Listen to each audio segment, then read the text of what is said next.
welcome to the LEC Super Week, where G2 just ended Super Week with a dominating win, and we're joined by young Mikyx for a closer look at that game and a preview of Rogue versus Fnatic. Hello, Mickey. Hello. When does the shift at the food truck start? I don't know. Pretty soon. I don't have much time for this one. Yeah. Okay, I understand. Well, we'll keep it quick. We know you have places to be. In any case, though, 2-1 scoreline on the Super Week. What did you think about this game versus SK, which after the mid game seemed like it was a pretty done deal? Yeah, this game kind of felt pretty easy from draft to game. I don't really know what they were trying to do.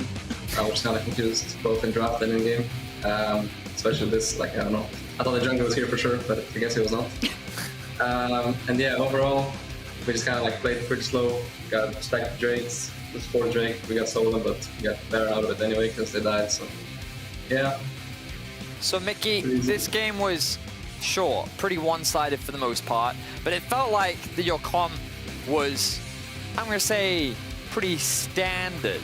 Now, the only reason why I bring that up is because back in your G2 dominance era, 2019 was kind of the era of flex picks. One of the big conversation points that we had coming into the split was flex picks are obviously very prevalent. G2 is a team that would thrive in that environment. So what do you think about the meta? What about today's composition? And what do you think about, like, do you think G2 has more available that they're just not using yet?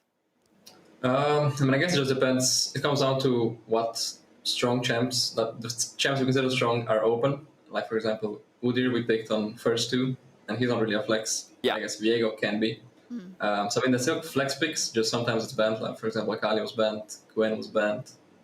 Yeah, stuff like that. So, I mean, I guess this game we just didn't have any opportunities to flex stuff. I mean, Viego was still a flex, right? True. But, yeah, I mean, the picks are pretty standard just because, I don't know, they pick pretty weird themselves. Like, I just pick, like, first pick Ezreal, and then they pick Leona on 3, so then I have, like, so many options for support. And yeah, I think if I just pick Braum, yeah, I don't think they can do much in lane and after lane, so yeah. We had a discussion at the top of the day about how strong mid lane is and if it's the strongest lane or not. But there are a lot of possibilities with support as well right now in the meta. And I think also in just a simple way in which you have so much control over the game as a support, because you can roam so early if you choose to do so and influence other lanes. Do you feel like you have, let's say, a lot to do and that you have a big influence on the game, or is this a wrong read from us? Definitely a wrong read. There's still jungle in the game. See, I told you. But, you know, but no, support is like pretty decent right now. I mean, I think people in general roam a lot more than they used to. Like, even last split, I think there's a big difference that I noticed in scrims. Like, sometimes you just meet in the top lane at like 5 minutes when both supports base. So that's pretty fun. And I do kind of like this playstyle. I don't know. I mean, I guess just a bit something new that people do, because people usually just, like, you know, maybe pass through mid, but then you check mid a bit and then you go bot and then you fight 2v2, you know. Now we just kind of like have like some 3v3 fights on top lane maybe, so that's pretty fun sometimes if you win at least. Yeah, it's also pretty fun to watch, I gotta say. The key player of the game was Reckless with 70% of the votes.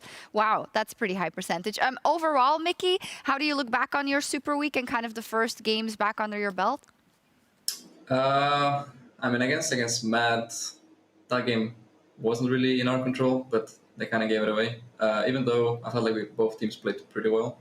And then yesterday, I felt like draft was really hard. And then, yeah, gameplay-wise, I mean, it was still winnable, right? It just, like, after I was loading into the game, I was like, what do we actually do this game? How do we actually win? But if we played some fights better, we could for sure win this game. It was just, like, a bit unlucky. But ultimately, 2-1, yeah, it's fine. It goes. I mean, it could be worse. You could be Fnatic. They're 0-2 so far, and they're up versus Rogue next one. So that's going to be a difficult one. Maybe I'll start